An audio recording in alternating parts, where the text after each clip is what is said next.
Hey everybody, how you doing? And welcome to episode number 104 of the John Riley Project. Today is Sunday, January 12th, 2020. We are broadcasting as we always do from the city in the country, Poway, California. Welcome and thanks for joining us. This is a podcast all about life, liberty, and the pursuit of happiness.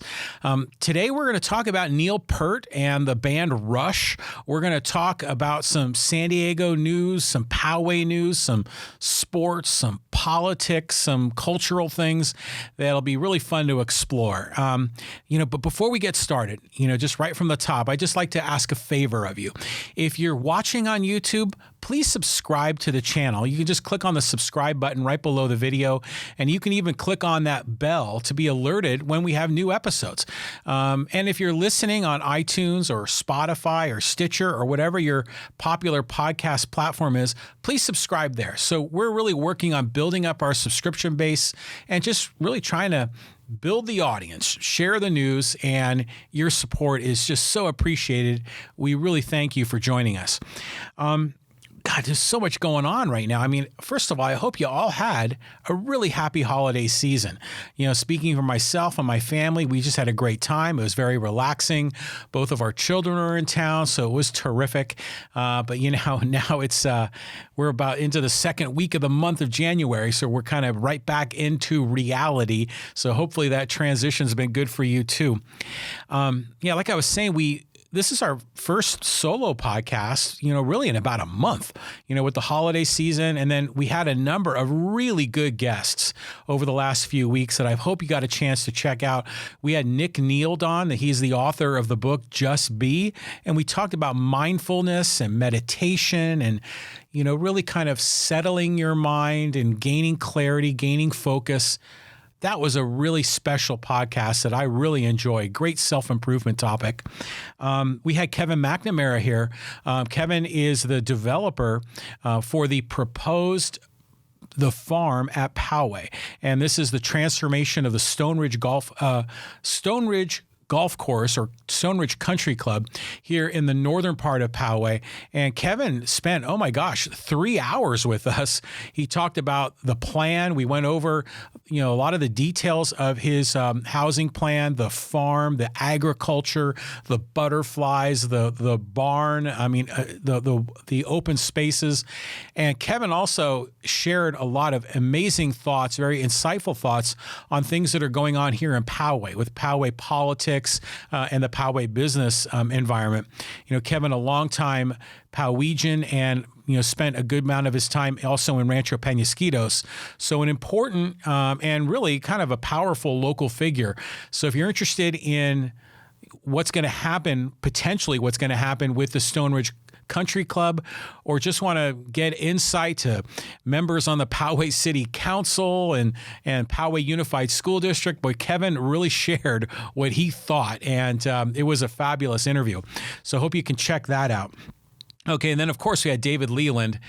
David is a young man here in Poway, just a tremendous sports personality, really knows the data, knows the facts, has hot takes on a variety of topics.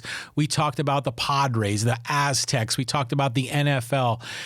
David will be visiting us from time to time. It's been about once a month or so, and he always has great insight. I love talking sports, but I really love talking with guests, and David has a lot to offer. So don't be surprised if someday you see David Leland as a talk show host, a podcaster himself. Maybe he's going to be on television. David has a lot to offer in the world of sports journalism, sports commentary, and I just really happy to have him join us here on the John Riley Project. We have Fernando Garcia that joined us last week. Fernando, a candidate for the United States House of Representatives for Congress from, I think it was District 53. And this is the central San Diego district that includes Mission Hills, Hillcrest, Old Town. It includes Mission Valley, La Mesa, Allied Gardens, City Heights, University Heights, the college area, North Park, La Mesa, parts of El Cajon, parts of Chula Vista. And the great thing about Fernando, the thing that I really, really admired in what he is doing is that he is an independent candidate for Congress. He is not beholden to the Democratic Party. He is not beholden to the Republican Party. And I just really thought he had a very nice, balanced approach. He's not an ideologue of the hardcore left or the hardcore right. In many ways, his message, I thought, was very refreshing. So I encourage you to go and check that out, especially if you live in District 53. So this is Susan Davis's old district. You know, she's retiring. And there are 15 candidates that are running for office. I think he said 11 were Democrats, 3 Republicans, and he was the sole independent. And he's a San Diego State Aztec alum and great guy. So we had a great conversation with Fernando Garcia. And then finally, Jake LeClaire joined us last week as well.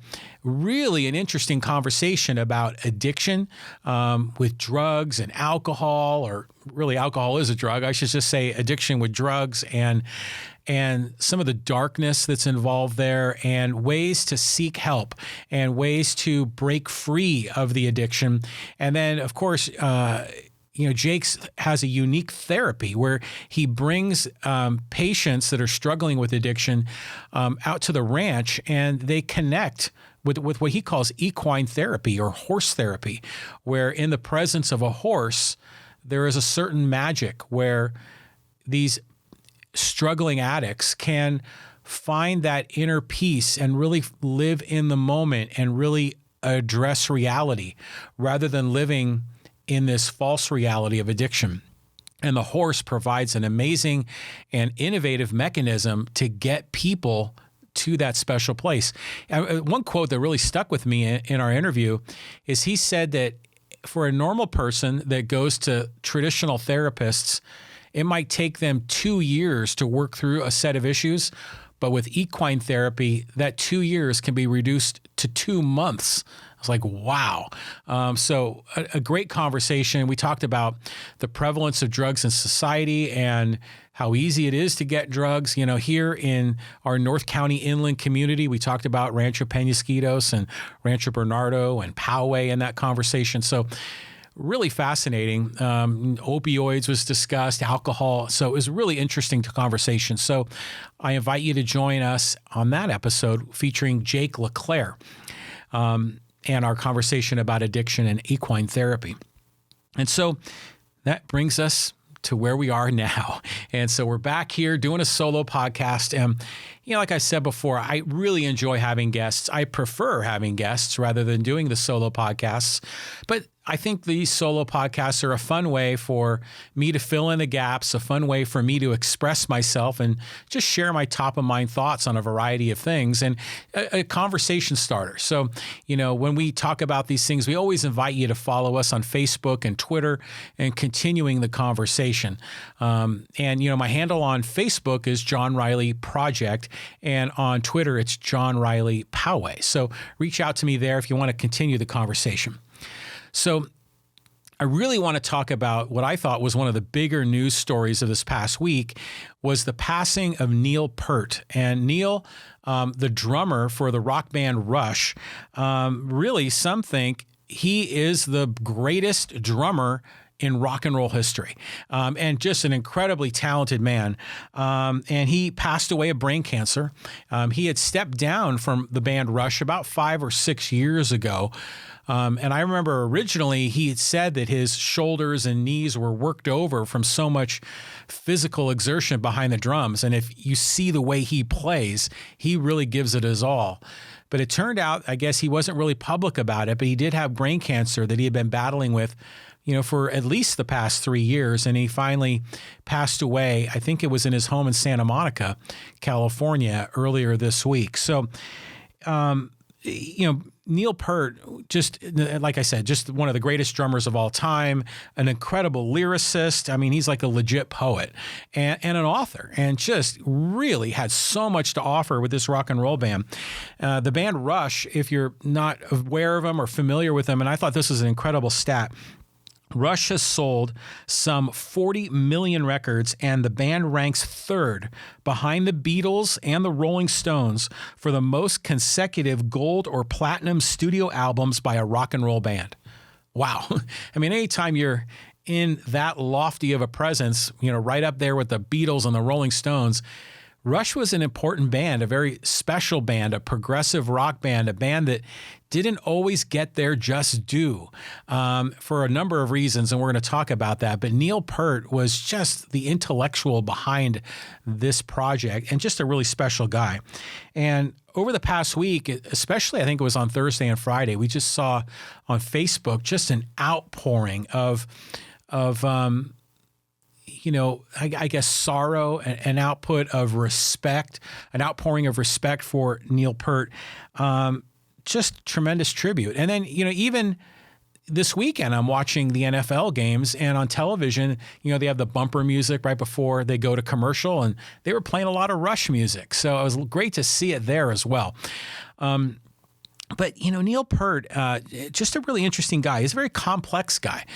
He joined the band after their second album, and, he really transformed the band from a more or less a straight ahead rock and roll band to this prog rock, a band that was greatly influenced by philosophy, in many ways, the philosophy of Ayn Rand. And that created devotees, it created critics because of it. And he's just an interesting dude. I mean, when they toured, it was funny. It's like they would tour with some of the biggest bands of all time in the 70s and early 80s. And, after the concert, these other famous rock and roll musicians would go out and party and trashing furniture in their hotel room. But Neil Peart would go back to his room and he would read because he really just enjoyed reading. And his reading greatly inspired a lot of the lyrics that the band Rush put forward. But a lot of other interesting things with him. The band would tour on a bus, but he really enjoyed riding his motorcycle. I think he had a BMW touring bike, and he just loved the solitude and the peacefulness. And so a lot of times when they were traveling by bus and they would get about 100 miles away from their destination, he had his motorcycle available in the bus, and he would hop off the bus and then ride his bike the final 100 miles.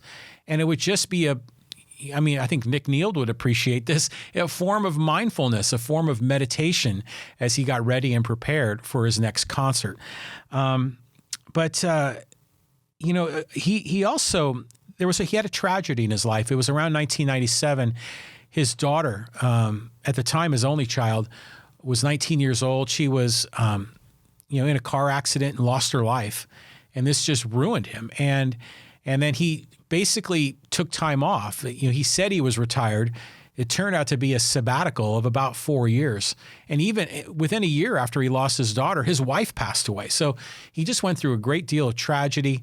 There was a time then where a lot of the Rush fans weren't sure if he was coming back. And I think he ended up coming back to the band in 2002. And a lot of us were really pleased to see him back. We all cared and were concerned for him. But the guy's been through a lot. But the band Rush, I was introduced to them when I was in high school. I was a freshman in high school in 1978. And I remember back then, Van Halen was getting their start and there were a lot of big rock and roll bands at the time. Led Zeppelin was still going. They were right near the end. It was right before John Bonham passed away. But I remember the song Spirit of the Radio, and that just has this incredible guitar opening, and that really hooked me, and I really enjoyed Rush. And at the time, Rush was just like another one of the great rock and roll bands to me. I wasn't really I'm not really a literature aficionado, so I didn't really go deep into the lyrics, but I enjoyed the music. I enjoyed the drive of the music, and it was just kind of in the rotation of a lot of these other bands that I used to listen to. But they have so much to offer. And when you look at some of their songs, like the song Anthem, it's about believing in yourself. And we've talked about this all the time in our podcast about how to believe in yourself and really the fact that you're better than you think you are. And that song really embraced that notion. It was about living for yourself, living your life based on your own values. And a lot of that is the philosophy of Ayn Rand and objectivism. And this is when we started seeing that influence come into the lyrics that came from Rush. There's another cool song that Rush put together, and it was really driven by Neil Peart, and it's the song YYZ, and it's an instrumental. And YYZ is actually the 3-letter call sign of the Toronto airport, like LA is LAX and San Diego is SAN. Toronto's airport is YYZ or YYZ.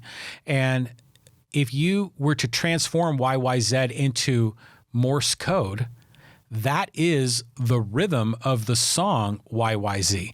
And I remember I learned that probably about 20 years ago. A friend of mine who's a drummer told me that, and it blew me away because it was always kind of this cool, different kind of time signature song that you don't normally hear. But I had no idea that its fundamental foundation was the Morse code of the airport call letters. So just these little nuances with the band were just incredible. The song Red Barchetta, if you've ever heard that, just an amazing car song, driving song. And then there are songs like The Trees. And The Trees, it was interesting. It was a metaphor, about the tall trees oppressing the small trees. And I just want to read a lyric to you. And I just thought it was special. It says, and it was about the oaks. The oaks were the tall trees and the maples were the shorter trees. And the maples were always upset that the oaks were getting all the light, So it was really kind of a metaphor about, in some cases, income inequality. The big trees are getting the money. The little trees are not getting as much money. And the lyric went, so the maples formed a union and demanded equal rights. The oaks are just too greedy. We will make them give us light. Now there's no more oak oppression, for they passed a noble law, and the trees are all kept equal by hatchet, axe, and saw. And really, there's a lot of deep meanings in that. When they asked Neil Peart what it really meant, he just said, I just kind of had this idea from a cartoon. I saw these trees, and I thought it'd be fun to pretend they're people. I don't think he's being truthful. I think this really means a lot of different things. And that's the beauty of art, is that you can see it, read it, hear it, and different people will interpret it in different ways. And, this notion of these trees demanding equal rights, we've talked about equal rights and equality under the law a lot on this podcast. And so I hear something like this, it immediately makes my ears perk up. But I thought it was interesting. At the end, they say, for they passed a noble law, and the trees are all kept equal by hatchet, axe, and saw. And I think that's an important point, is that when we talk about, equality, in terms of equality under the law, is very important. When we talk about equality in the terms of equal outcome, equal opportunity, if we talk about equality under the notion of income inequality or income equality, they say, as Neil Peart said here, the trees are all kept equal by hatchet, axe, and saw. And I think that's a reflection of what Elizabeth Warren represents. This is how I'm interpreting it, because I've commented on Elizabeth Warren. I am not a fan of her, but how she wants to tear people down, tear the rich down. And really, I think that this is a very good representation of it, we see in these lyrics. Some people like that. Some people don't like that. But I guess what we're getting at here is that this band was very unlike most rock and roll bands. It wasn't sex, drugs, and rock and roll and, party, rock and roll all night and party every day. The lyrics in this band were just very deep, very meaningful, and had a philosophical basis to it, especially in their early days, that really made them special and really set them apart, besides the fact that their music had really interesting rhythms and really complex kinds of rhythms. So, speaking of lyrics, just a lot of great lines from the band Rush that I just really identify with. From the song Tom Sawyer, his mind is not for rent to any god or government. That's a great line there too. It's about really individualism, about, taking pride in who you are, having high self-esteem, and not being, greatly influenced, not being kept under the thumb of any authority. I thought that was brilliant. The song Spirit of the Radio, which I commented earlier, which has that great opening line on the guitar. This quote or this lyric, "One likes to believe in the freedom of music, but glittering prizes and endless compromises shatter the illusion of integrity." And, that was a reflection of how they were achieving success on the as a rock and roll band, but it was in the category of be careful what you wish for, because it brought with it just tremendous burdens and it made their life difficult in many ways, even though they were experiencing fame and fortune. Then another great song from them, the song Free Will. "You can choose a ready guide in some celestial voice. If you choose not to decide, you still have made a choice. You can choose from phantom fears and kindness that can kill. I will choose a path that's clear. I will choose free will." Just brilliant. So this whole notion of, as an individual, you have choice, you have control over your own destiny to the greatest degree possible, and really just embracing your ability to control or manage your life. And that's why we talk about this podcast is about life, liberty, and the pursuit of happiness. These ideals are very similar. It's the notion of you own your life. You have a right to your own life. You have a right to manage your own life. You have a right to determine your own destiny, or at least to pursue your own destiny, pursue your own happiness.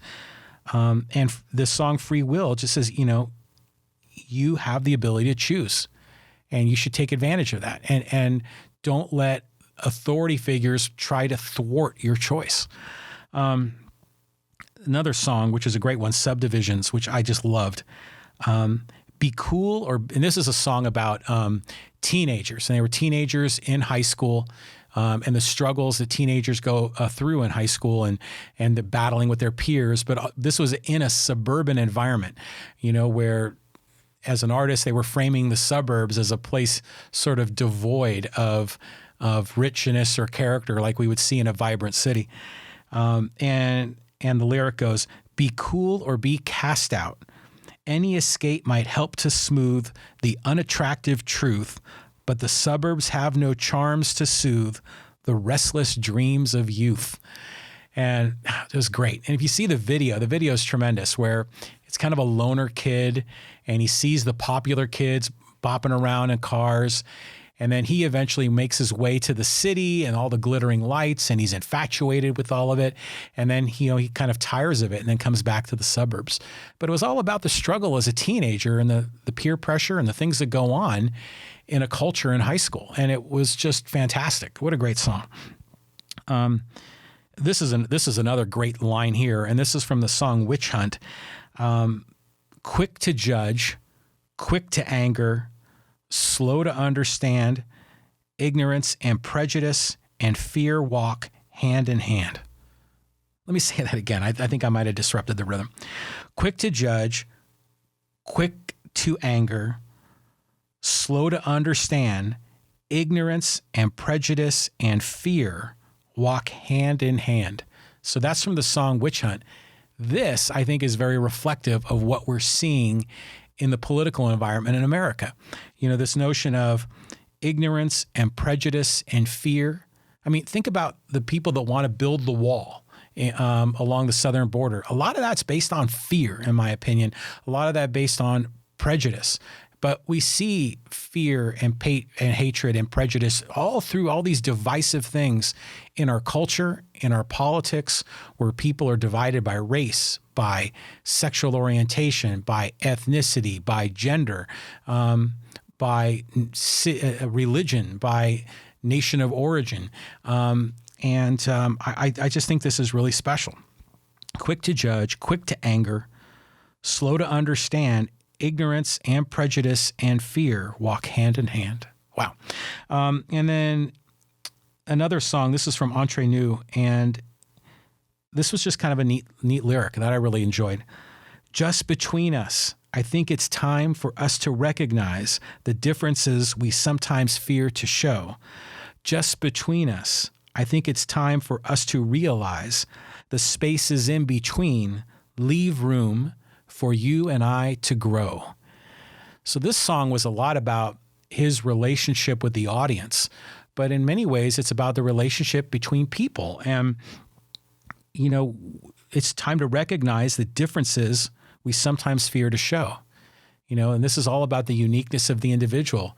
Sometimes we're cloaked in not wanting to really be who we are, not willing to, I guess, have self-esteem, to take pride in ourselves. We sometimes want to cower and cover up the differences that we have. But it's time for us to realize the spaces in between, which are really the differences between people, leave room for you and I to grow. And that means, you know, as we connect with different people, as we interact with people of different stripes, that's how we grow, that's how we learn, and that's how we become better. The lyrics that he produced were fantastic, and I'm just skimming the surface. And, you know, by no means am I like a Rush aficionado that has, you know, spent countless hours reading the liner notes of their albums, but what I have read, what I have listened to, I've always enjoyed, and it always inspires me to go and dig deeper. And I'll have these, you know, times when I just get hooked on certain YouTube videos and I start watching videos of old songs, and then I'll bring up another window on my computer that has the lyrics, and I'll listen to the song and read it as it's occurring. I mean, maybe back in the 1970s, we had the vinyl, the 33, and we put it on our turntable, and we sat in the corner of the room and pulled out the record sleeve that had all the lyrics. I'm doing the 21st century version of that. But when I do that with a lot of other bands as well, but I just know every time I do it with Rush, I just keep going a little bit deeper. And each time I'm just really just fascinated. And over time, you know, the band Rush originally, you know, like I said, was just another it was another Aerosmith, it was another AC/DC, it was another Van Halen when I was young, when I was in high school. Then I got into college and I learned a little bit more about them, and, you know, but then that was the new wave era, and kind of the prog rock or the heavy rock wasn't as big. But as I became an adult, I learned more, and then I learned much later the whole Ayn Rand influence to them that intrigued me. But there were also little things, just very subtle little things that I learned about Rush that made me really like them. One of them is that there are a number of documentaries on the band. There's a really good one. What is the name of it? It's the name of the documentary is a Rush song, but it's on Netflix, and it's really good. And in the documentary, I think it was that documentary, maybe it was another one, Geddy Lee, who's the drummer. Excuse me, Geddy Lee, who's the bassist. What am I saying? So Geddy Lee, the bassist, is a big baseball fan, and I'm a big baseball fan. And so he has a room in his house that's like a little museum with all these different baseballs that all have been signed by different people. And he's a big fan of the Toronto Blue Jays because they're from Toronto. And I was like, really? I mean, I had no idea that this guy was a huge baseball fan, and this is, you know, some dude in Canada. Just those little things like that made me connect with him. And then, you know, Geddy Lee and Alex Lifeson, Alex is the guitar player. They were childhood friends. I mean, they grew up together. They were in class together. Certainly in high school, and I think even before that, in elementary or middle school, they grew up in the same city, and they started the band together, and they've always had this very special bond. And they're really close, and they're kind of sort of goofy and nerdy and very lighthearted. And when you see them interviewed, it's just really enjoyable. They're not trying to be badass rock guys, you know. They're just, you know, just normal people, you know. They just happen to be really good artists, creative artists. And it was interesting, you know, when Neil Peart retired and retired for good. I think this was probably around 2013, 2014 or so, when he said, you know, he was troubled by his shoulders and his knees, you know, doing everything he does as a drummer. You knew that when they were interviewed, when Geddy Lee and Alex Lifeson were interviewed, that they still wanted to play because they loved it so much, and they loved the audience and the special bond with the audience. And when you see them perform on stage, I mean, they are legitimately, sincerely just having the time of their life. But they didn't, because they knew they could never be Rush without Neil Peart, because he was such a driving influence of the band. And they could never really be Rush with a substitute drummer, because no substitute would be as good as Neil Peart. It'd be, it's like, how do you replace John Wooden is the head coach of UCLA? How do you replace the greatest of all time? You don't.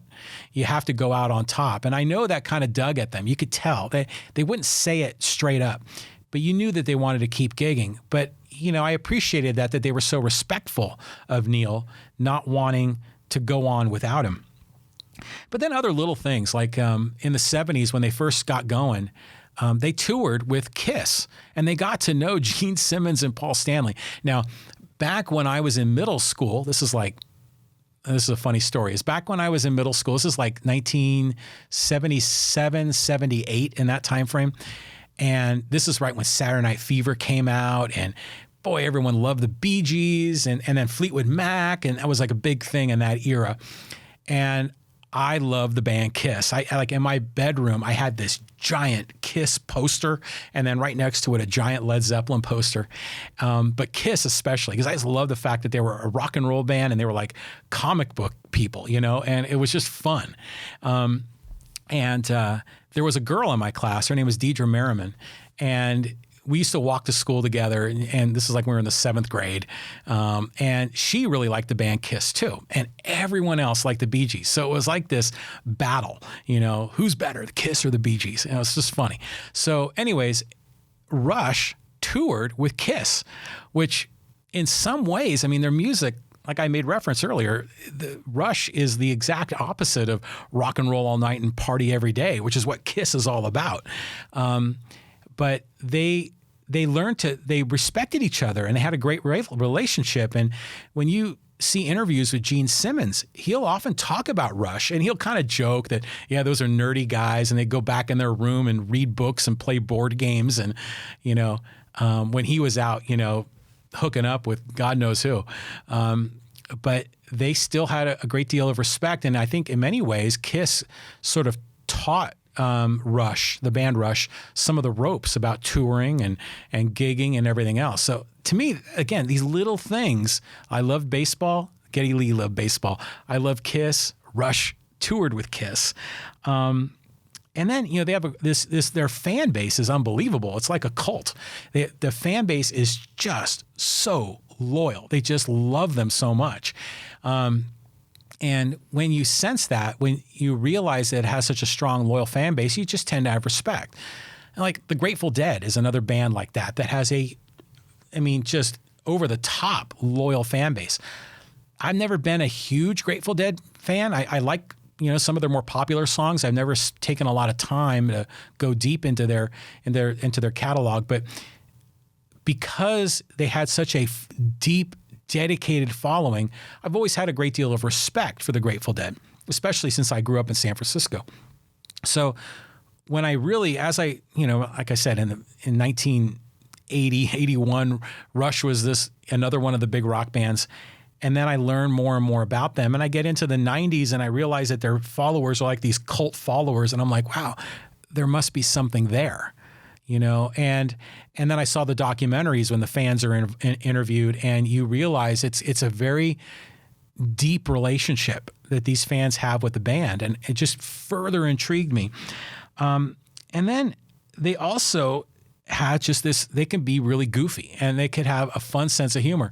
And so, when they're on stage, one of the running jokes is that when bands are on stage, they have this huge wall of, guitar amplifiers and bass amplifiers.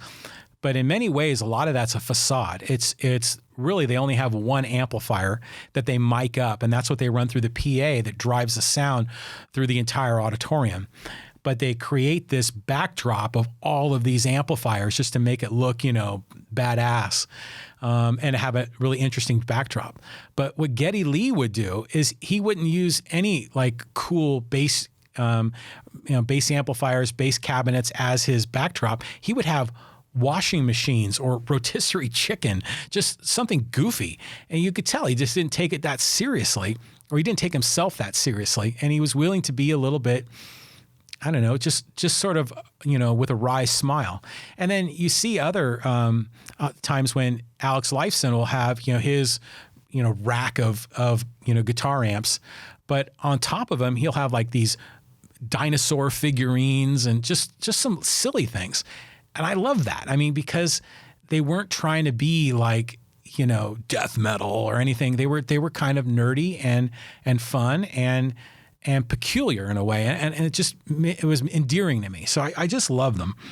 And Neil Peart, man, I mean, his passing, it's a big deal. I mean, it's a big deal in music history. It's a big deal for Rush fans. It's a big deal for people that are, devotees of Ayn Rand and Objectivism, because this was the one rock band that embraced Objectivism. Although later on, Neil Peart said he, kind of had a shifting of opinion. I often wonder how much his views really did shift. I mean, he's an intellectual, so he's always digging and learning and growing. So maybe they did shift, but I know that they got a lot of crap from the press, from the people in the music industry. This whole notion of individualism, which is Ayn Rand collectivism, versus Ayn Rand and Objectivism, versus collectivism, which is like socialism and progressive politics. Artists tend to be in that other camp, the progressive politics. Artists tend to be in the collectivist group. So a lot of times the band Rush would not get love from music critics. Some people thought it was because of this. They were straight on attacked because of their devotion to Ayn Rand. And they were called all sorts of horrible names because of it. I mean, they were calling them Nazis, which was insane. I mean, Geddy Lee, the bass player in the band, his parents were in Auschwitz. They as teenagers, and thank goodness they escaped. They got out. But his family was persecuted by the Nazis, and then some of these critics were calling the band Nazis, which makes no sense. That's not even a legitimate criticism of what Ayn Rand's all about. It's just foolishness. So they were always getting attacked. They were never really getting their due. And for a long time, it took them a very long time to finally to get inducted into the Rock and Roll Hall of Fame. And it finally happened. I don't know, it was maybe about 6 years ago, something like that, when they finally got inducted. It was long overdue. But they're just a really interesting band because, I mean, even you go back to the mid-'70s when they were really just getting going, they believed in what they were doing so much. They believed in themselves. They wanted to be creative. They wanted to be innovative in what they did. And they didn't want to conform to what was popular at the time. They wanted to be expressive as individuals, as a band. But, back in the 70s, that was the era of corporate rock and bands like, Boston. And there were a lot of these prepackaged bands that were, because the era of the 60s was a lot more creative and innovative. When we got into the 70s, it became corporatized. And they were always pushing Rush to come out with more commercial music. And Rush would refuse. And they would consistently put out more innovative, creative music. And this idea of what Rand's philosophy is about standing up for yourself and believing in yourself and not compromising with these authorities. That really rang true to them. And I have such respect for the band because they stuck to it in the face of strong headwinds, and they eventually did get their due. And they became, as like I said, the third, they sold 40 million albums, the third most consecutive gold or platinum albums in rock and roll after the Beatles and the Rolling Stones. And they eventually got into the Rock and Roll Hall of Fame. I mean, deservedly. So just an incredible band. And, it's interesting is back when I was in high school, especially in college and in my 20s, I went to a lot of concerts, and I'm sure we can all sit around a table and share all their stories about every concert we went to. But I never did see Rush. But back then, I wasn't this was like in the 1980s and 90s. I wasn't really a huge fan of Rush, not enough to want to spend money to go to the show. But it was like, as I got into the late 1990s and certainly into the 21st century, I really understood them, appreciated them, respected them. And then I finally got to a point, it's like, I got to go see Rush, at some point. And I remember I missed a few shows like in the decade between 2000 and 2010. And then I finally got tickets and went to the San Diego Sports Arena and saw them in 2012 on the Clockwork Angels tour. And it just to reel back a minute, I remember back then I said to myself, I'm kind of done going to all kinds of shows and concerts. I just wasn't as into going to concerts as much, but there were 3 bands that I wanted to see before they went on. And I said, I've got to see these 3. And they were Rush, and you're going to laugh because the 3 are very different. Rush, Tom Petty, and Hall & Oates. Those are the 3. And so I got to see Rush. And I was going to see Petty when he was at Del Mar at the, what the heck is that name of that not Kebab. I can't think of the name, but it's that big show, that art show that they do at the Del Mar Fairgrounds. Kaboo. Kebab is what is Afghanistan food, where you have a chicken on a skewer. No, Kaboo. I missed Tom Petty at one of those, and then I was getting ready. I was literally organizing, looking on his concert list and saying, okay, he's not in San Diego this time. Maybe the next time he comes through. And then he tragically passed away I think he was in his mid-60s. Very unexpected. So I never got to see Tom Petty, but I still have an opportunity to see Hall & Oates, and I've got to go see him. And I know that they've already announced that they're going to be playing at a show later this year at one of the Indian casinos, I think out towards Palm Springs. So I may trek out for that one. Just, you never know what's going to happen. And Hall & Oates guys, I mean, they're older than me, so anything could happen. But anyways, I went to the show, and it was in 2012, and I saw the Clockwork Angels tour, and it was great. And they had this steampunk kind of thing on stage, and it was cool. But I just want to give a shout out to a really special person who I knew back then, and his name's Brad Ware. And Brad Ware just passed away a few weeks ago. Brad Ware lives here in Poway, and the Ware family, they have 2 children, one of which played baseball with my son. So we always saw Brad at the Poway National Little League fields. We'd see him in travel ball all the time. And dude was fantastic. He was the biggest Rush fan I've ever met. And I remember he would be at the Little League fields wearing his Rush baseball jersey. It was like a legit baseball jersey, but with Rush across the top. He was always wearing Rush t-shirts. When I went to the Clockwork Angels show, I ended up, going on my own, but I found Brad Ware and his family there, got a chance to say hello to him at a Rush show. And it was just one of a number of things that he and I weren't really friends, but I knew him. He knew me. I respected him. He did some great things for our Little League, and he built some like racks for the helmets that they put in the dugout. He did some special things in our community. But I just want a big shout out to Brad Ware. Rest in peace. You're up there now with Geddy Lee. Whoa, shoot me. You're up there with Neil Peart. Pardon me. Brad Ware, you're up there with Neil Peart. And I hope you guys get a chance to meet up in heaven. Big time. So big shout out. Rest in peace, Brad Ware. Huge Rush fan here in the city of Poway. So, wow, Geddy Lee. Why do I keep saying Geddy Lee? Neil Peart passed away. Huge piece of news. Okay, let's move on. The John Riley Project is sponsored by PowayStore.com. Come on out to PowayStore.com, and you got t-shirts and coffee mugs and glassware and stickers, all with various Poway slogans, Poway themes. You can sign up to get on the mailing list at PowayStore.com, and you'll get updates on new offerings.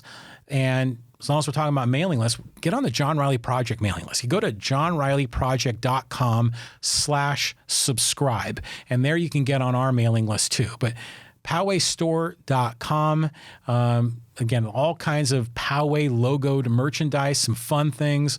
There's a shirt on there that says straight out of Poway, just like the old straight out of Compton. There's Poway shirts with American flags and some fun ones out there too. So check it out, PowayStore.com, and you can sign up on the mailing list at the website. Okay, the good, the bad, and the ugly. And this will be this is why I said San Diego news, Poway news, just a kind of a short list of a number of things I just want to comment on. In the good column, the first thing we got to talk about, the San Diego State Aztec basketball team, 17-0. Man, they are rolling. Last night, Saturday night, they crushed Boise State. I think they were up by over 20 points at halftime. This team is special.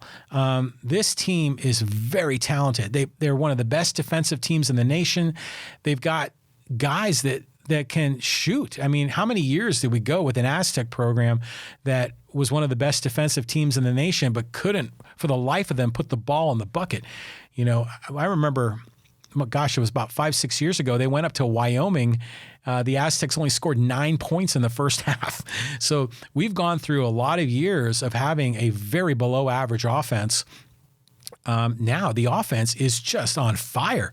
Malachi Flynn, just an incredible talent, not just as a shooter, but as an assist guy, as a floor general.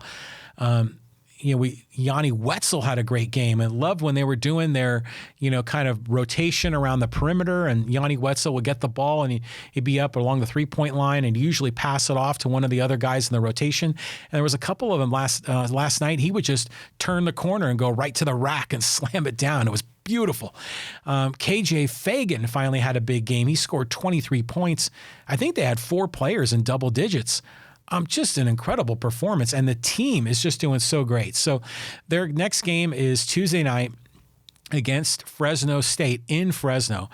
This is going to be a tough assignment. There were 2 players on Fresno State that didn't play when they were here in San Diego on New Year's Day. One of them, Nate Grimes, who's a fantastic post guy, rebound guy. And then they have a really fast, I think he's a point guard, shooting guard. I can't remember his name, but he's very good. They didn't play in the game. They're going to be there. And then they have another player who was an Aztec recruit that ended up going to Oregon or Oregon State instead, was only there for a year. And then Justin Hudson, who's the head coach at Fresno, former assistant at San Diego State, he recruited him back. And now this other guy, and is it Jordan Campbell? I think that's his name. He's now eligible. So there's going to be 3 new guys for Fresno going up against the Aztecs. And most likely no Joel Mensah. No Nathan Mensah. So we're going to find out what happens to Nathan. But I'm just so excited about Aztec basketball. Just great to be excited about San Diego sports because you usually have so little things to be excited about. But 17-0, and they're favored to run the table for the rest of the regular season. So wouldn't that be something? This morning, I was watching, this is a little bit on local politics. I was, online and I had the TV on in the background, and it's KUSI. And who do I see is the man in the cowboy hat? It's Steve Vaus. And he's being interviewed by, what's his name? Rudy. What's his first name? I was going to say Joe Rudy. That was the left fielder for the Oakland A's back in the 70s. Paul Rudy. Yeah, the guy from Prep Pigskin Report. Paul Rudy was anchoring the weekend news, and he was interviewing Steve Vaus. And, I got to give credit where credit's due. Vaus is very good in front of the camera. Vaus has his cowboy hat on. He's kind of a good old aw shucks kind of guy. He's got a brand. He's got a personality. He comes across very, very likable on TV. And I thought he did a great job. I mean, I really did. He touched on a lot of things. He he knows that this is East County, District 2 for county supervisor. East County, of course, a very Republican area. He talked about the Second Amendment and how he's a big defender of that. He talked about, expanding Highway 67, and he talked about a lot of issues that were relevant to East County. And I know here in the city of Poway, Mayor Vaus has a lot of fans and he has a number of detractors. But I thought he had a very good performance on KUSI. So tip of the cowboy hat to Steve Vaus. Also in the good column, this is the good, the bad, and the ugly. In the good column, Padres Fanfest. My wife and I, we went down yesterday, and it was at Petco Park. It was free, and it was a big PR event for the Padres. But I really wanted to go down to the Sequan stage. That's the stage right in front of the Park in the Park. The stage that's on the back side of the batter's eye, and they had all the broadcasters there. Ted Leitner and Jesse Agler and Don Orsillo and Mark Grant, and they were having fun and goofing off and getting the crowd fired up. And then they brought out 4 of their, young prospects. One of them was Luis Patino, who is the number 2 pitching prospect in the organization. I was really impressed with this young man. I had assumed that he was a Dominican, that maybe English wasn't his first language, but he was very tremendous up on stage.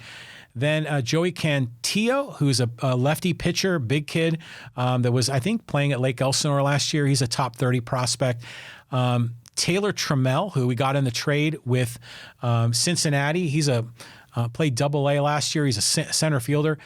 He was very impressive. I just think he has a presence about him, leadership. He's a great speaker. I think he's got a great personality, great character.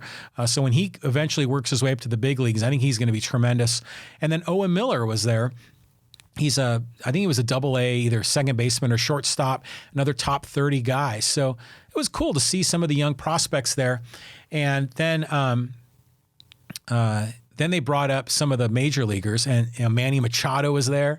And boy, he was getting, lots of love from the crowd. And there was one moment he almost dropped an F-bomb in front of everybody, but it was fun. And still, it's interesting that Manny, just a complicated situation, because he has a certain kind of attitude or swagger about him that is competitive, kind of a little bit aloof, but some people don't take a liking to it. So there's always a certain segment that doesn't warm up to Manny, and people think some of that's driven by race. I think Manny's a great guy. You just have to understand him for what he is and where he comes from and some of the challenges he faces. But I have no ill will towards Manny Machado. I thought he was terrific at the Fanfest yesterday. And then, of course, Chris Paddack was there wearing the cowboy hat, and he was great as well. And you could tell he's very confident. We talk about the band Rush and believing in themselves and standing up for who they are and what they believe. Chris Paddack is the king of believing in yourself. And I've talked about him numerous times in this podcast. So I love seeing him up on stage. And then they had the 2 new guys that we got in the trade with Milwaukee. There was Zach Davies, a pitcher who seemed to be, new guy, doesn't want to rock the boat, going with the flow. He should be like our number 4 or number 5 starter. And then Trent Grisham was there. And, on stage, he was a little bit, I don't know, maybe a little bit reserved. I saw some interviews when he was in some of the more private settings. A little more personality was shown there, but these are all young men. These are all guys like in their early 20s, maybe mid-20s. I mean, even Manny Machado, I think, is only 27 or 28. But it was really special to see them out there. And Manny knows how to play to the crowd. We want to bring a championship to San Diego, and everyone's fired up. And then the event itself was wonderful. They had, all kinds of activities for the kids. They could pitch in the bullpen. They could run the bases. Of course, the Padres sales organization's out there full force selling their gear, selling season tickets. But it was a nice event. So we had a little something to eat there and, hung out for about an hour and a half, 2 hours, and then we're on our way. So that was good. As we were walking out, I saw Stephen Woods, the morning show on 97.3, Ben and Woods. We saw Stephen Woods there with one of his children, and that was nice. But it was a great event. Okay, here's a crazy one. You probably never expect in a million years I talk about this. But I'm going to put this in the good column. And this is with the royal family in London. And this whole notion of Prince Harry and Meghan Markle, and you've been following the news, they're basically stepping away from the royal family to a great degree, not 100%, and it's causing all kinds of consternation, and Queen Elizabeth is upset, and Prince Charles is upset, and, Prince William, and everyone's trying to get organized around this. I know. I think this is really cool. And I only know a little bit. And it's funny is I never really ever paid attention to any of this royalty stuff. Maybe a little bit when Princess Di was, in the news, and certainly when she passed away. But, there's some people that are completely mesmerized by the royalty. But I never really, I would get people mixed up, who's Princess Margaret, and I think we're learning about Prince Andrew now under different circumstances with the whole Jeffrey Epstein thing. But I never had like a family tree, and I would always get confused. But anyways, I remember watching the show The Crown on Netflix, and it was really good. And it made me understand the backstory and who's who. And so now I've been paying a little more attention. And then I know Meghan Markle, I think she's from California. And I know that, she has family that's in Mexico, and then she gets some heat for that, for being biracial, which is nuts. But the fact that they are trying to disconnect themselves from the royal family, I think is really cool, because this goes back to believing in yourself and individualism and standing up for you and living your life on your own terms, based on your own values. They want to disconnect and be themselves. Now, granted, they're leveraging, they've already created this brand. What is it called? Sussex Royale, and they're trying to leverage their brand or leverage their relationship with the royal family to create a brand. But in the end, they're trying to create their own income stream. They're trying to become more like so-called normal people. And the fact that they're just kind of throwing a monkey wrench into the whole royal family thing, I think is cool. And I'm very fascinated by this. I'm very interested to see what happens. But I never thought in a million years that I would be saying something about the royal family. But the fact that someone is sort of declaring independence from it, I think is neat. So I'm following that. So this is in the good column. And the last thing in the good column, this is the good, the bad, and the ugly. BoJack Horseman. You ever watch this show? It's another Netflix one. Season 6 just came out about a month ago. If you've never seen it, it's fantastic. It's a cartoon, all right? And it is very adult cartoon. And it's a parody of the whole Hollywood scene. But it talks a lot about addiction, drugs, alcohol. It talks about career struggles and relationship struggles. It's actually a very deep show, and it's funny because the way they make fun of Hollywood. But it's really well done. I really would encourage you to check it out. And at first you might not get it, and it might take a little while to warm up, but I'm fascinated by this show. One of the characters, actually the voice of one of the characters, is Jesse from Breaking Bad. It's just bizarre. It's like are all human bodies, but some people have human heads and some people have animal heads. So BoJack Horseman is a horse, but he is a star from a 1990s sitcom that is now a washed up star. And the show he was on in the 1990s is a lot like the show Full House was, kind of a family oriented, kind of unusually configured family. And he was beloved, and he has since gone from being this straight arrow, goody two shoes character in his TV life, but he has a very dark side, and a lot of struggles with addiction and depression. It's an amazing show. So I would encourage you to check out BoJack Horseman. I think it's great. And we just finished season 6. I think there's a season 7 coming, hopefully. So looking forward to that. All right. Hey, like I already said earlier, join us on social media. You can, my handle on Facebook is John Riley Project. I also have a special closed group on Facebook called the John Riley Project Insiders Group. We have a little bit of more intimate conversations with a smaller group of fans of the podcast. I got to get more content out there in the Insiders Group. But I invite you to join us there. At the very least, follow or like us or whatever it is on Facebook so you can get all the updates. Because every podcast I produce, I will share it on my Facebook page. And I also will share it on my Twitter page. My handle there is John Riley Poway. So seek me out there. So, okay, the bad column. This is the good, the bad, and the ugly. In the bad column, I told you I saw Steve Vaus on KUSI this morning. I also saw Joel Anderson. Now, I live in Poway. Mayor Vaus is our mayor. And, generally I'm pretty supportive of Mayor Vaus. I mean, I have my differences with him on some issues. But what I'm saying here isn't because I'm partisan or I'm supportive of any one person. But Joel Anderson doesn't come across as very likable. He's just kind of... he's just not very warm.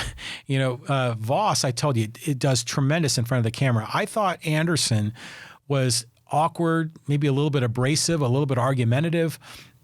Now, granted, this is on KUSI where they seem to have a love fest with Steve Vaus. That's like a very favorable group of interviewers. But I just thought Joel Anderson came across as very unlikable.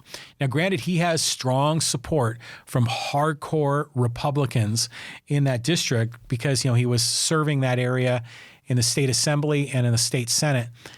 This is going to be an intriguing race. Vaus got the endorsement of Diane Jacobs, who's the incumbent who's being termed out.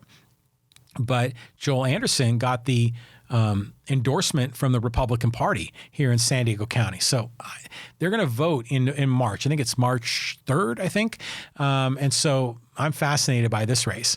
But I imagine they'll take the top two. It'll probably end up being Anderson and Vaus, and then they'll run again in November. There's a third candidate that's running, and I think she's a Democrat. I don't know. Who knows? Maybe she'll be able to see those other two candidates split the difference, and maybe she'll end up getting into the general election in November. I haven't heard much about her, but this district is extremely red. So I would expect definitely Anderson or Vaus is going to win. I didn't think Anderson did a very good job on television at all. Also in the bad column, we talked earlier, we did a podcast a number of months ago about the bill that was passed by the California state legislator and signed by Gavin Newsom, which was AB 5. And this was the gig economy one. This is the one that basically was telling Uber and Lyft and DoorDash that you can't have independent contractors, you got to make them employees. And I was very critical of that because I think the gig economy is fantastic. I think the gig economy gives people an entrepreneurial spirit that gives them an opportunity to think differently about their career, to potentially position themselves to earn a great deal more. I make my career in the gig economy. I do project work for clients. I do consulting work for clients. In some cases, I'm working at their facility, but not as an employee. Sometimes I'm working remotely, but not as an employee. I love it. It gives me flexibility, control over my schedule. I generally will earn a much better wage than I would as an employee because the company isn't burdened with healthcare benefits or having to do matches on payroll taxes and the like. It works for them and it works for me, and it's a win-win. So when I saw this AB 5 coming down, and it was really pushed by progressives, by liberals that wanted to so-called empower the workers to be employees so they can get all the benefits of being an employee. But what's ended up happening is now companies are just not hiring them. They're just letting them go. And the funny story is there's an online media source called Vox, Vox.com. And they typically produce articles, write stories from a very left-wing perspective. You would expect that they would have been supportive of this bill, AB 5, but they had a lot of freelance writers that were gig economy people. And supposedly they let 200 of them go because they didn't want to bring them on as employees. And so you can see how this AB 5 is screwing over these workers, the workers that now are not getting any income from their previous client, workers that loved the flexibility and control over their schedule. Maybe they wanted to manage their life around their children's school schedule. Maybe they had a family member that they needed to care for. Maybe they had a couple of other gigs and interesting projects they were working on. Or maybe they just wanted to live on their own terms and have a schedule that they dictated. Now those people are suddenly no longer connected with Vox. So it was kind of ironic, to see this happen, where the progressive company, essentially progressive media source, letting these people go. Now we're seeing that Uber and Lyft and DoorDash are fighting it, which you'd expect. But truckers were greatly affected by this. Truckers, a lot of them, gig economy workers. I mean, heck, I go back in my own history. My stepfather owned a truck, and he was an owner-operator. And so he was like a contract trucker. He wasn't an employee of the company that he did business with, but he was an independent. And a lot of those guys are now in a bad spot because they're losing their jobs.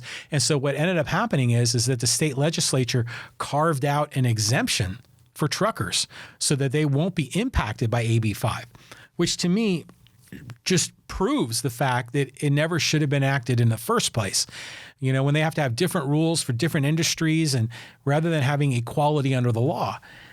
So Lorena Gonzalez, who's the assemblywoman that was one of the driving voices of this, she's still been very active and very public on social media. Boy, she's getting shots fired at her. And in my opinion, rightfully so. There's another guy that I follow here on social media in San Diego County, Brian Brady, who's a great guy. I'd love to have Brian. If you're watching this podcast, I'd love to have you as a guest. We share a lot of common political sensibilities, and we're both Irishmen. But Brian has been very critical of her on social media, and just, it's incredible. So this AB 5, I think, is just a disaster. And we're seeing how it's impacting these workers. And we're only, less than 2 weeks into the new year. Keep an eye on this. I wonder at some point, will they retreat and undo this? I don't know. But it's funny how a lot of these kinds of policies that are meant to help out the little guy end up harming the little guy. AB 5 against the gig worker does that. Minimum wage does that. I mean, we can go on and on. Another one in the bad column, and this is, I go sort of bad. I mean, in some ways it's understood. It's what's going on in the California primary. And if you are a no party preference voter like me, I'm a independent. I'm not registered as a Republican. I'm not registered as a Democrat. I'm not registered as green or libertarian or anything else. I'm just no party preference. So it's interesting when you look at these primaries. In some states, in some primaries, they'll allow these independent voters to vote in the Democratic nomination or not, or in the Republican or not. And so in California, the way they set it up is that only Republicans can vote in the Republican primary. Now, granted, the Republican primary is a farce. It's going to be Donald Trump, and he's got Bill Weld, who I think is a good egg. Bill Weld, I think, former governor of Massachusetts. I like Bill Weld a lot. I think he's running in some states. The GOP is just canceling the primary. They're just anointing Trump as the winner of their state for the Republican primary. I don't know what California is going to do. We'll see. But anyways, Republicans said only Republicans can vote on their ballot, which, okay, fine. But what gets confusing is that if an independent wants to vote in the Democratic primary and, vote for Bernie or Elizabeth or Andrew Yang or Pete Buttigieg or Joe Biden or whomever, Democrats can vote in the Democratic primary, obviously. And if you're no party preference, you have to request a special ballot. And in order to get the Democrats on your ballot. And that deadline, by the way, I think passed earlier this week. So the deadline's gone. I'm no party preference. And I was thinking about, well, what am I going to do? Should I switch my party in order to vote for a certain person? Like, no, because none of them I really like that much. Do I want to just this one time request a Democratic primary and vote for one of them, even though I wouldn't vote for them in the general election? Like, well, probably not. By the way, I think I mentioned before, the ones that I like on the Democratic Party, I guess the least worst ones are Andrew Yang and Mayor Peart and Tulsi to a degree. And then I think Amy Klobuchar. I think those are the four that I would maybe even possibly consider voting for if I were to request the Democratic ballot. But I figured, you know what? I'm not going to vote for any of these people in the general election anyways, so why should I vote for them in the primary? So I decided I'm not going to do it. So I'm going to, when I go into the ballot box in March, my ballot has no party preference. I won't be able to vote for any of the presidential candidates, and that's fine. But I'm going to be able to vote on the propositions. I'm going to vote on the local races, and that's what I'm really mostly interested in anyways. So, but it is the fact that it's just so confusing is I think why it's in the bad column. It's the party's prerogative to be able to say if only members of their party vote in their primary or not. I get that. But you would think that you could vote for whomever you want to vote for on any ballot. You wouldn't be precluded from voting from certain people. But that's just the way the game is played. That's the way the game is rigged for these two main parties. So I just really disappointed with the confusion part of that. And speaking of which, Andrew Yang, we talked about him. My son really likes Andrew Yang. And I did a whole podcast about universal basic income and Yang's candidacy. I think... well, first of all, the reason I'm bringing up Yang in the bad column right now is that they screwed him over. He's not going to be on the debate stage, which I think is Tuesday night, because, they have polls that he has to rank in, and you got to get so many, financial contributions and dollar amounts.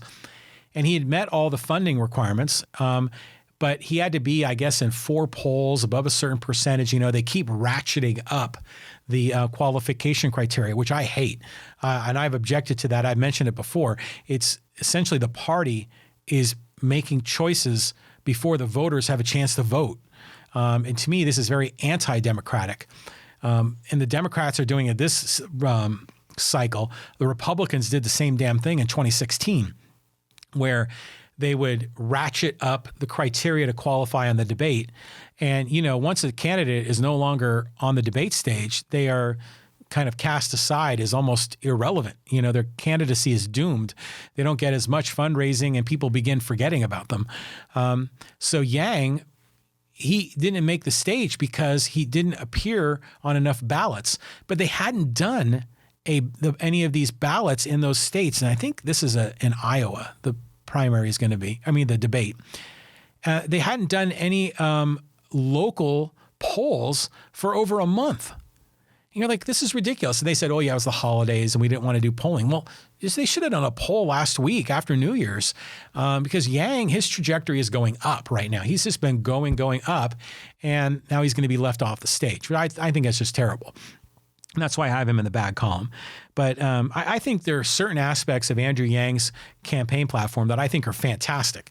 I'm not a big fan of UBI. I did a whole podcast on that. I love it, how it's innovative, but I don't necessarily like the policy itself.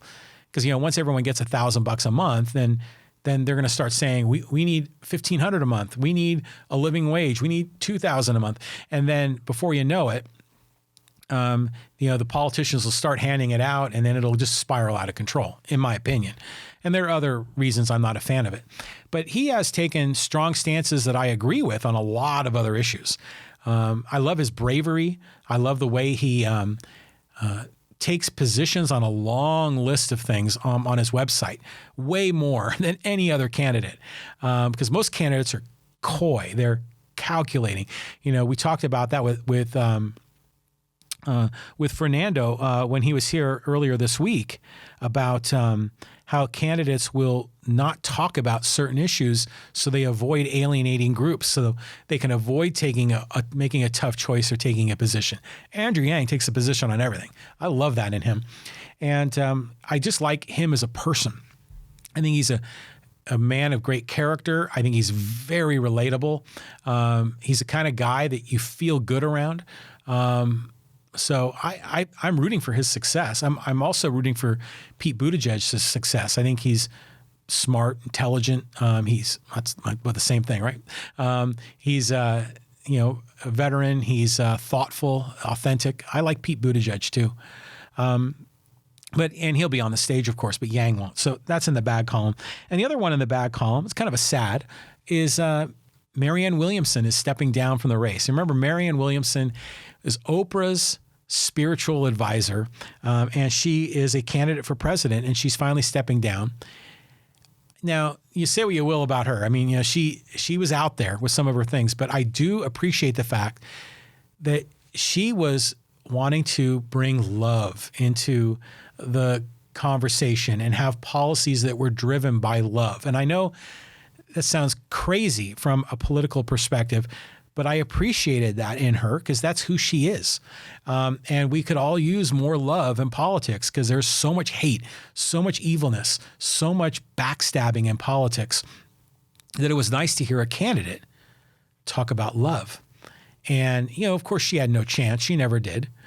But it was just nice having her around. And now she's gone. But that's what happens as we get closer and closer to the time that people vote, we start losing candidates. And the candidates keep falling off to the wayside because they don't get in the debates. And once you're not in the debates, the media doesn't cover you as much, donors don't give you as much money, and then it becomes a self-fulfilling prophecy and you're doomed. I'm afraid that Yang is in that spot. Hopefully, we'll see him on the next debate stage. I hope we haven't seen the last of him. Okay, before we get to the ugly, and I want to just say real quick, please subscribe to our YouTube channel right below. Click on that subscribe button. If you're on iTunes or Spotify or Stitcher or Google Podcasts, Apple Podcasts, the new name for iTunes, at least the podcast portion, please subscribe there too. We're trying to build the audience, and please share our episodes with people. That would be really helpful. Okay, now let's talk about the ugly.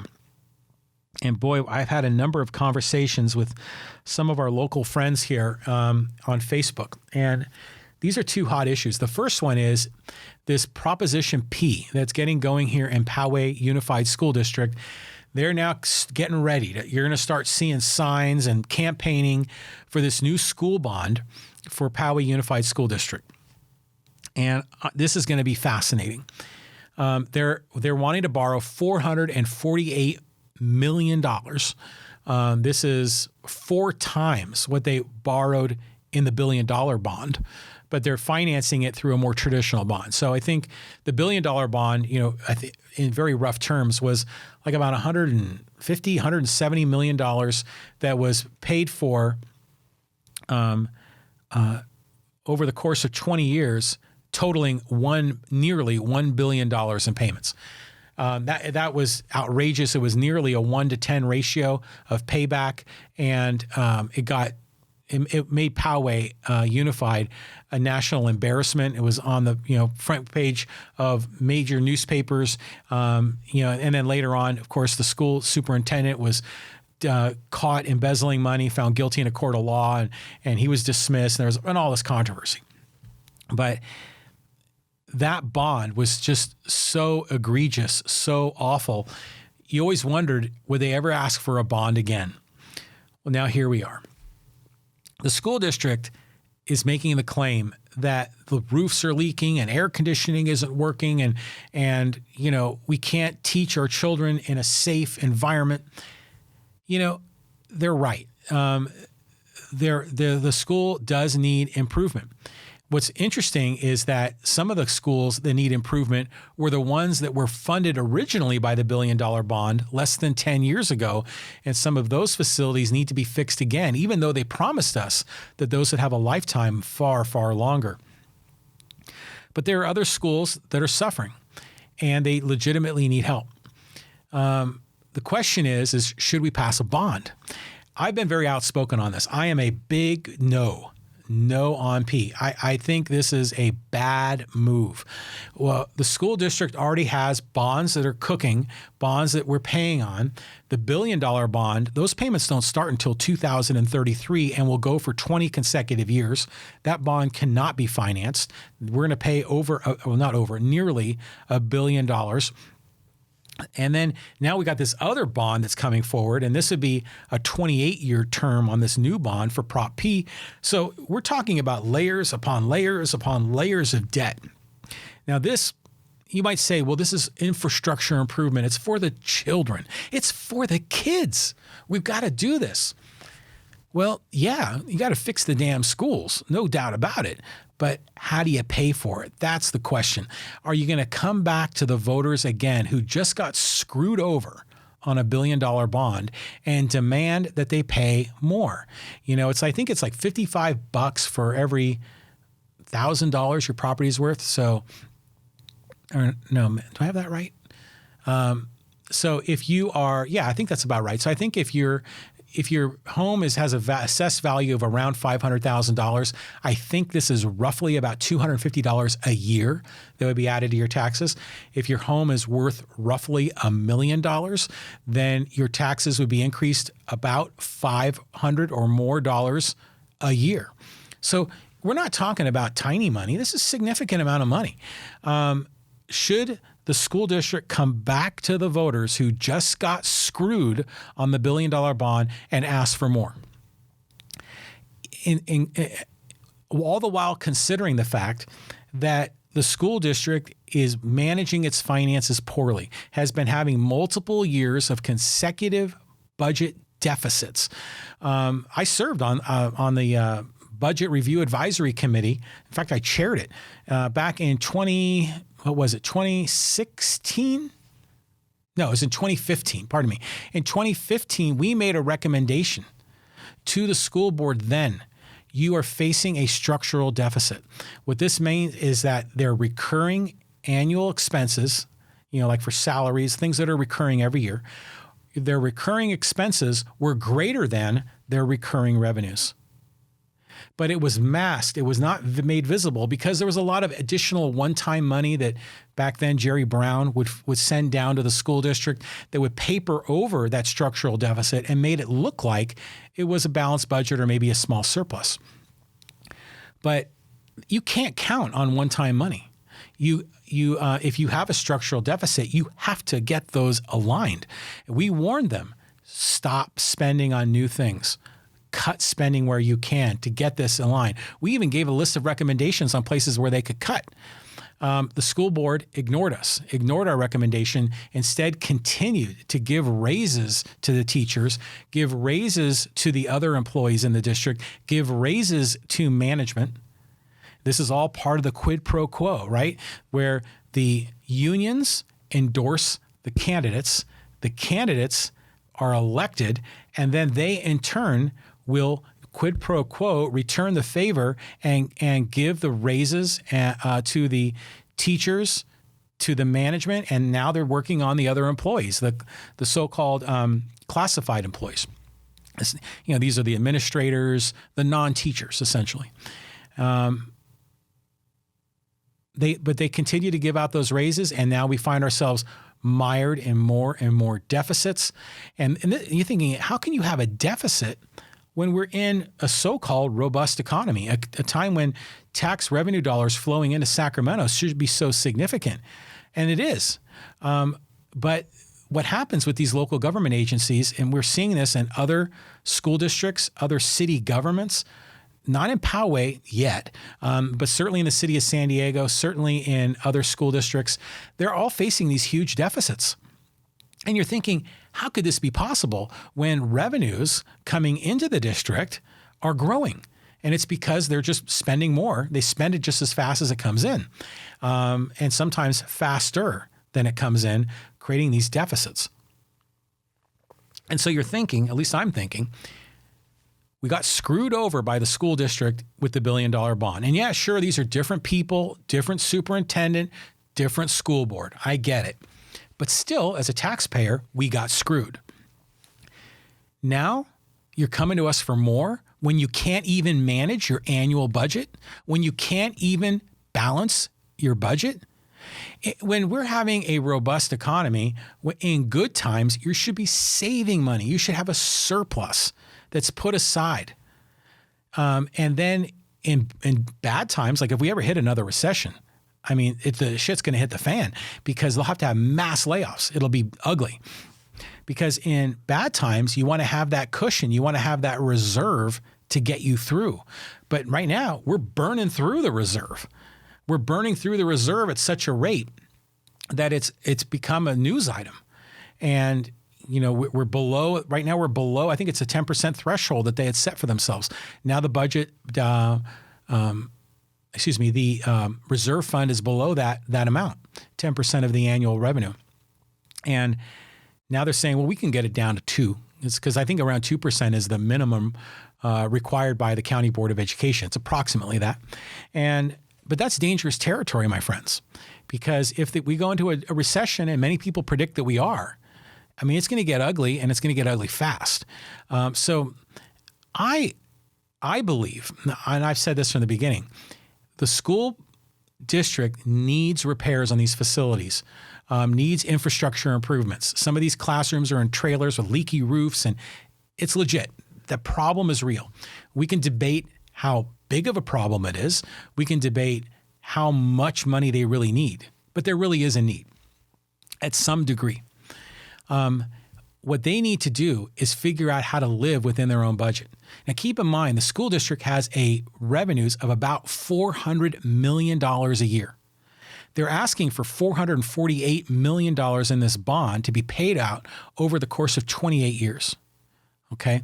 So it's very possible that if they were to make some strategic decisions and then just carve out like 5% of the budget, which would be $20 million a year, and spend $20 million a year over the course of that 28 years, they could pay for these infrastructure improvements over time.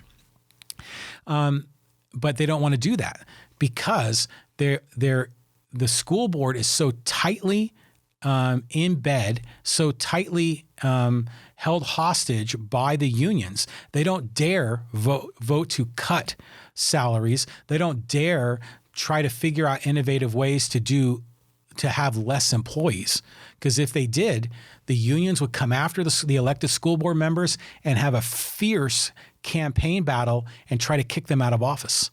And they don't want that. They don't want to be on the bad side of the unions. So they keep giving the unions everything they want.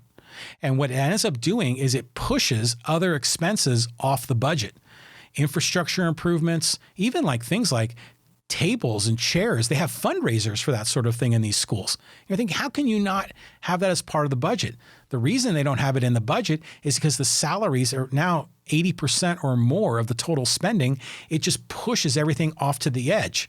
And then people are, have to do fundraising, and community has to chip in to fill in these gaps. I did a whole podcast probably about 2 months ago on ways the school district can save money to clear space so they can fund the infrastructure improvements out of their $400 million a year revenue stream. And the first thing they need to do is to ask themselves some very hard questions. Of the all of the services that the school district provides that are outside of the classroom, things like warehousing, trucking, food services, payroll services. I mean, we can go on down the line. Can those services be provided by a private company for a lesser amount of money? And if the answer is yes, they need to switch and save taxpayers' money. And not only will they save taxpayer dollars if they can outsource it at a lower price, but they can also save by not having those employees on staff that have these huge pension burdens that go on for many, many, many years, and have these employees that are in these step and column matrices where they get raises for either longevity or for additional credentialing that will bump them up to higher levels. So there's some serious questions that need to be asked, because Is our education system about education, or is it about education and all these other things? And out of all those other things, how do you stack rank them? What's the priority order?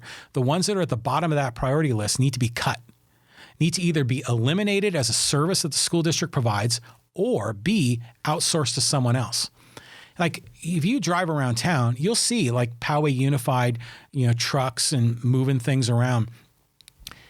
Keep in mind that, they're making capital investments in those trucks. They got to have maintenance on those trucks. They got employees that, are driving the trucks, that are loading the trucks, that are maintaining the trucks. And all of those employees, their salaries keep going up. All of those employees have long-term pensions. Imagine if they used a third party and only paid for the truck when they needed it, and then someone else would deliver it. They can do that with warehousing, where they keep all of their supplies, computer parts. They have warehousing for that. That can easily be outsourced to a third party. There are companies that do payroll services. That could be outsourced. All of these things need to be looked at. What can we cut? What can we outsource outside the classroom? In addition, there are ways that they can do with less teachers. Less teachers. Imagine that. My proposal is that in the high school level, for college-bound students that are taking classes like chemistry, physics, biology, humanities, English lit, history, those kinds of, the A through E requirements for the UC system, those students are going to go to a large university or even a community college. They're going to be in a lecture hall environment in just a couple of years. Why not start that now? Why not instead of having, let's just say, 3 chemistry teachers in a high school, and then having, like in Poway Unified, there are 6 high schools. 6 high schools. Rather than having, 2 or 3 chemistry teachers at 6 high schools, why not just have the best chemistry teacher, one, that teaches in the performing arts centers or in the auditoriums at each school and rotates around. And maybe we have a couple of like junior teachers that assist. And those lectures are attended by large class sizes, no longer 25 or 30 kids, maybe there's 100. Now, this makes obviously no sense for first and second grade, obviously. But if you're a junior in high school and you're going to be going to UCLA in a couple of years, you're going to be going in those lecture hall anyways. So why not it's college prep, right? So why not get them prepped for what lectures are going to be like? And then imagine if those lectures are also live streamed, that are captured on video, and then students can go back on their own time and review those lectures. So there's all kinds of innovative ways we can do with less teachers. There are innovative things we can do to outsource or eliminate services outside the classroom.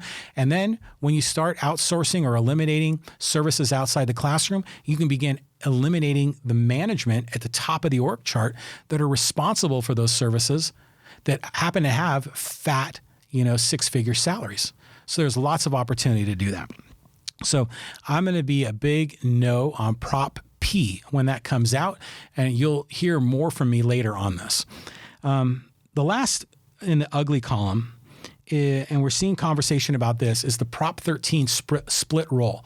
And this is a proposition that's coming forward where they want to repeal Prop 13, which is the proposition from the late 70s, Howard Jarvis, and was it Jarvis and there was one other person with Howard Jarvis. Was it Gann? Jarvis Gann? I can't recall. But it was a state law that was enacted by the voters that essentially controlled property taxes. Not only did it keep the rate at 1%, but it prevented the properties from increasing their assessed value. I think it was no more than 2% a year. And so this was a great thing for taxpayers. It saved them a great deal of money. It also protected, the grandma that lives in a house that, has fixed income and can't afford dramatically higher property tax prices that would have pushed grandma out of the house. It protected her as well. But there are a lot of people that have been wanting to repeal Prop 13 for a long time. There are many people that think that Prop 13 destroyed education in California, when in fact, property tax revenue in California has, hockey stick, rocket ship up since Prop 13 was passed. largely due to the dramatically increased value of homes in California. Well, anyways, this proposition, what they want to do is they want to remove the Prop 13 protection for commercial property. So imagine a building that has retail in it and has restaurants, or a building that has warehouses in it. They want to remove the Prop 13 protection from that because those evil corporations don't pay enough in taxes. They're not paying their fair share. That's the argument. And then some people are saying, well, since commercial property doesn't turn over as frequently, they will go for much longer periods of time until they're reassessed at their market value. And so people think they're sneaking by not paying enough taxes. Now, never mind the fact that California has the highest income tax, the highest state level income tax, state level sales tax before you add the county and city layers on top, has the highest, I think, gas tax, has one of the highest corporate taxes, one of the highest capital gains taxes. It seems like the only category where the taxes are somewhat in control is property taxes. And even then, the size of the check that people write for property taxes is huge compared to the property tax bill and the people in other states pay, because the value of property here is so high. So they want to repeal Prop 13 for commercial properties because, of course, those evil corporations are not paying their fair share. They need to pay more. But you know what? Those evil corporations that own that commercial property, by and large, will not pay the tax. Because when you lease commercial property, they're going to get as high of a rate as they want, right? Just like in a market economy, they're going to get the highest price they want. But and Kevin McNamara talked about this when he was on the podcast, and it was, I can't believe I didn't think of this earlier, but it's right, is that when you lease property, you have what's called triple net. So you have your base rate for the lease of the property, but then they add on the triple net, which are the price for taxes, insurance, and maintenance around the property. So basically what happens is that whatever the property tax rate is, it's just passed through. The property owner, well, yeah, they'll be the one writing the check to pay the property tax, but the burden of it falls entirely on the company that's leasing that space. So is the evil corporation that owns the property going to pay more? Really, they're not, because it's the property, the company that's leasing it, that restaurant, that mom and pop dry cleaner, that small retail store. They're the ones that are going to see their monthly expense for their lease is going to go up because all of it is passed through in the triple net. So I think this is awful because these businesses are already facing increased wages due to the minimum wage keeps going up. Then here we have a case of property taxes going up on the landlord, which are 100% passed down because of triple net, down to the company that's leasing the property. This is putting more and more burden on these small businesses. And what are those small businesses going to do? Well, they can raise their prices. That's going to affect consumers, or they're going to close. And when they close, they lose jobs. So in the end, this is damaging. But what this is, it's kind of like what's happening with Poway Unified. It's the constant demand for more and more taxes, mostly to pay for government workers, for compensation, for their benefits, et cetera. I mean, the pensions for government employees is astronomical. There's a demand for more and more and more tax revenue to satisfy those workers, largely because those workers are unionized, they endorse candidates, and there's that quid pro quo relationship we talked about at the Poway Unified School District level that exists in Sacramento too. So this constant pressure for more and more taxation is ultimately going to be paid for by the little guy, the little retail store, the little corner market, the little dry cleaner, the little restaurant. They're going to be bearing the burden of this, as well as large companies, large grocers, et cetera, that are leasing that space. It's going to impact entrepreneurs that are starting new companies, that are creating jobs. And it's also going to impact consumers with higher prices. In fact, it could be a double whammy on consumers because they may, A, lose their job, and B, be faced with higher prices at the same time. So this idea of the split roll on Prop 13 needs to be seriously rejected by voters, and that's what I'm hoping for.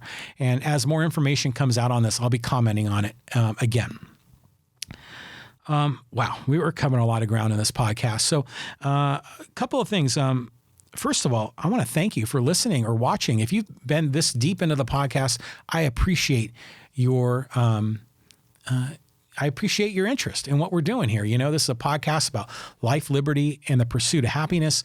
We talk about issues in our community in Poway, Rancho Bernardo, Rancho Penasquitos, 4S Ranch, Carmel Mountain Ranch, Sabre Springs. I mean, these are all the areas that are going to be impacted by Prop P, the bond for the Poway Unified School District. We talk about issues in this area. We talk about San Diego County issues, and we even comment on some national issues. And we even comment on the royal family, so which we did today too. We comment on rock and roll. We comment on sports, lots of different things we cover in this podcast, and we really thank you for participating in it. What can you do if you really want to help out? The best thing you can do is just share this with a friend. Share a post on social media. Like I said, I put all the episodes on Facebook or Twitter. Just share one of those. Retweet them. Get those out to other people. And if you think we deserve it, leave a rating in Apple Podcasts, a 5-star rating if you think we deserve it, and a few comments about the show. That would be so appreciated. Okay, so as we get near the end here, I got 2 closing quotes. And I love kind of going through the process of finding quotes that are relevant to the podcast. And of course, these are both from Neil Peart. And these are really cool. I really like these. So the first one is, and this is from one of his interviews. It's not even a lyric. And when I read this, it really kind of shook me. And he said, "Extroverts never understand introverts. And it was like that in school days." You know, remember, this is like that song Subdivisions we talked about the kids in high school and all the pressures they face. So extroverts never understand introverts, and it was like that in school days. I read recently that all of us can be defined in adult life by the way others perceived us in high school. Whoa. Remember, I read that and I was thinking, wow. So he's saying, actually he said he read it from somewhere else, but it's an interesting theory, that we can be defined in our adult life by the way other people perceived us in high school. So think about how people thought of you in high school, and is that a reflection of really how your adult life is? Now, granted, we shouldn't give a shit about what other people think about us, right? We shouldn't care about that. But this is an interesting exercise. Makes you think. I don't know if that's accurate. I think there's a degree of truth in it, but it's interesting. So Neil Peart, remember, is an intellectual, deep thinker, and a lyricist, a poet, a musician, a true artist. And he is greatly lost with his passing last week. But here's another one he put out, and I thought this was good too.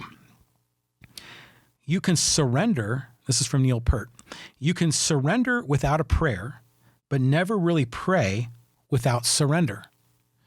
You can fight without ever winning, but never ever win without a fight. Whoa. Let me repeat this one again too. You can surrender without a prayer. Now, that makes sense. You can surrender without a prayer, but never really pray without surrender. That's true, is you have to kind of give yourself up. You have to strip all the nonsense away, surrender all the layers of what you project to the outside world to really get to your inner core before you can really pray. That makes sense to me. And then he said, you can fight without ever winning. No, that's true. How many of us do that in our life? We fight and we don't win. That happens a lot. You can fight without ever winning, but never ever win without a fight. If you want to win, you got to fight through. You got to battle. You just got to pick your battles. You got to pick the ones that you think you can be successful in winning, because there are definitely some battles that there's no winner. So why even go down that path? So, wow, Neil Peart, what a guy. Drummer for Rush, passed away. I was fortunate. I got to see him at the San Diego Sports Arena in 2012. Tremendous man. Like I said, an artist, an author, a poet, a lyricist, a percussionist. One of, if not the best drummer in rock and roll history. Listen to his music. It's not just drums. It's all sorts of percussion, all kinds of, kind of international sounding drums, xylophones, chimes. His kit was just fantastic. His kit was 360 degrees around him, just loaded with any possible thing.